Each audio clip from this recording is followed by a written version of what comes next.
Assalamualaikum warahmatullahi wabarakatuh. Pada hari ini kami akan membentangkan tajuk Al-Quran sebagai mukjizat dan wahyu di bawah tema Ulum Al-Quran.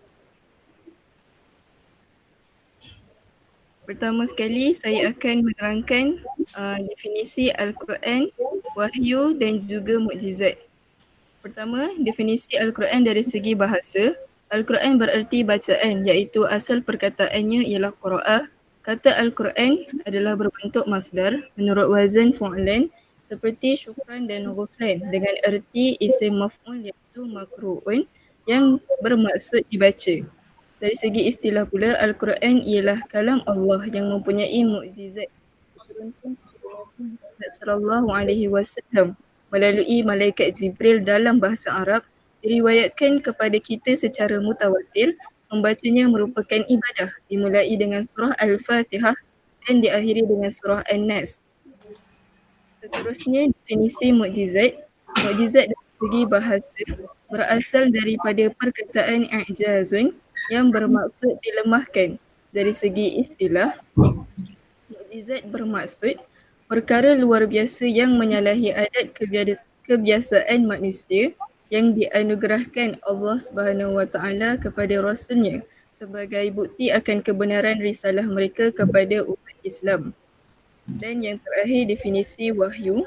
Wahyu dari segi bahasa menurut Mandak Khalil Khatan, perkataan al-wahyu merupakan kata nama terbitan masdar daripada kalimah wahyu. Wahyu menunjukkan dua perkataan dasar iaitu tersembunyi dan cepat. Pengertian wahyu menurut bahasa meliputi ilham semula jadi bagi seseorang manusia, perasaan naluri pada binatang, isyarat yang cepat melalui rumus dan kod serta simbolik kepada seseorang, bisikan, godaan dan tipu daya terhadap manusia, perintah daripada Allah SWT kepada malaikat. Dari segi istilah pula, menurut Abdul Rahman Haban Nakah Al-Maidani, wahyu ialah kalam Allah yang diturunkan kepada seorang utusan yang menjadi pilihannya melalui perantaraan ataupun secara tersembunyi sebagai ajaran agama mengikut cara yang khusus. Seterusnya, sejarah pengumpulan Al-Quran. Sejarah pengumpulan Al-Quran terbahagi kepada 4 zaman.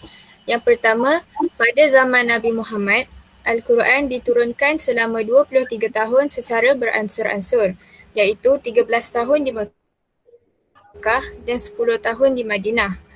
Pengumpulan Al-Quran terbahagi kepada 2 bentuk, iaitu yang pertama, pemeliharaan Al-Quran dalam bentuk hafazan, iaitu setiap Al-Quran yang diturunkan akan dihafaz oleh para sahabat.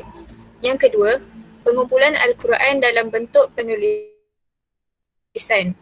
Pada zaman ini, para sahabat menulis ayat Al-Quran yang diturunkan pada batu, kulit binatang, pelepah tamar, tulang-tulang unta dan biri-biri serta kepingan kayu. Rasulullah juga telah melantik beberapa para sahabat untuk menulis Al-Quran yang telah diturunkan. Antaranya Khulafa Ar-Rashidin, Sayyidina Ubay bin Ka'ab, Sayyidina Zaid bin Thabit, Sayyidina Thabit bin Qais, Sayyidina Khalid bin Al-Walid dan ramai lagi. Seterusnya, pada zaman Khulafa Ar-Rashidin, iaitu pada zaman Sayyidina Abu Bakar, ramai para sahabat yang hafaz Al-Quran mati syahid menyebabkan Sayyidina Umar Al-Khattab khawatir lalu mencadangkan Sayyidina Abu Bakar supaya membukukan Al-Quran.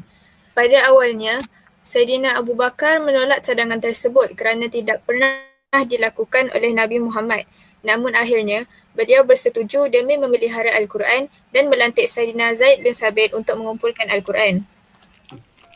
Seterusnya, pada zaman Sayyidina Uthman bin Affan, Khalifah Uthman bin Affan mendapat aduan daripada Sayyidina Huzaifah bin Yaman yang telah mendengar pertikaian dan perselisihan kaum muslimin tentang beberapa ayat Al-Quran ketika dalam perjalanan penaklukan Armenia dan Azerbaijan. Sayyidina Uthman bin Affan membentuk sebuah jawatan kuasa yang terdiri daripada Sayyidina Zaid bin Thabit sebagai ketua, Sayyidina Abdullah bin Zubair, Sayyidina Said bin Al-As, Sayyidina Abdul Rahman bin Harith bin Hisham. Beliau turut memerintahkan mereka menyalin Al-Quran dalam bahasa Quraisy dan memperbanyakkan mushaf. Selain itu, Sayyidina Osman bin Affan turut memerintahkan supaya dikumpulkan semua lembaran Al-Quran yang telah ditulis sebelum pembukuan Al-Quran pada zamannya dan membakarnya. Antara faedah pembukuan Mushaf Resam Utsmani. Yang pertama, pembukuan Mushaf Resam Utsmani menyatukan kaum muslimin pada satu mushaf yang seragam. Seterusnya, Mushaf Resam Utsmani menyeragamkan bacaan walaupun terdapat pelbagai qiraat. Dan akhir sekali, pembukuan Mushaf Resam Utsmani menjadikan surah-surah tersusun mengikut tertib. Pada zaman Bani Umayyah, pada zaman ini, corak penulisan Al-Quran mengalami perkembangan yang baik kerana pada zaman pemerintahan Abdul Malik bin Marwan, bahasa Arab dijadikan sebagai bahasa rasmi kerajaan. Makanya, kesan menyebabkan proses penulisan Al-Quran dilakukan dengan penambahan titik dan pembaharuan tulisan yang lebih cantik dan tersusun rapi. Pada zaman Bani Abbasiyah pula, proses penyempurnaan Al-Quran terus bertambah baik. Antaranya ialah penambahan baris untuk memudahkan pembacaan huruf konsonan dan vokal pada setiap kata dalam Al-Quran yang diasaskan oleh Abu Aswad Ad-Duli.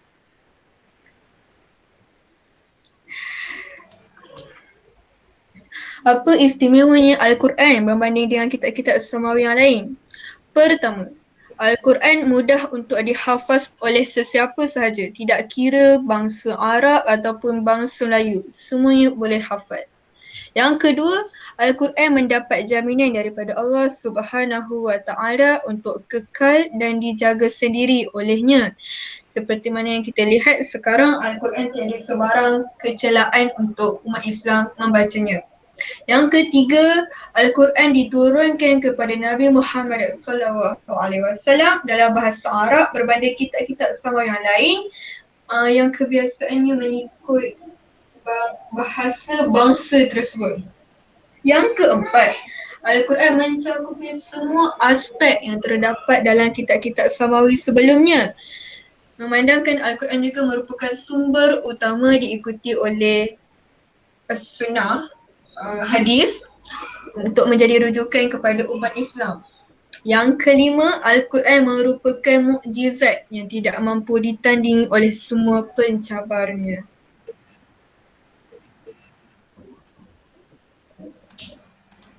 Seterusnya, antara kepentingan Al-Quran sebagai mukjizat dan wahyu dalam kehidupan ialah yang pertama, menjamin kehidupan yang selamat di dunia dan akhirat, dan yang kedua, memberi kefahaman kepada manusia.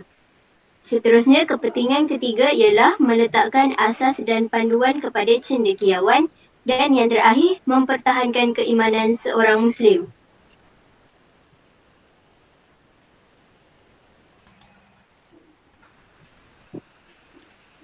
Antara usaha dan tindakan menjadikan Al-Quran sumber utama dalam kehidupan terbagi kepada tiga bahagian, iaitu usaha dari segi individu, masyarakat dan negara.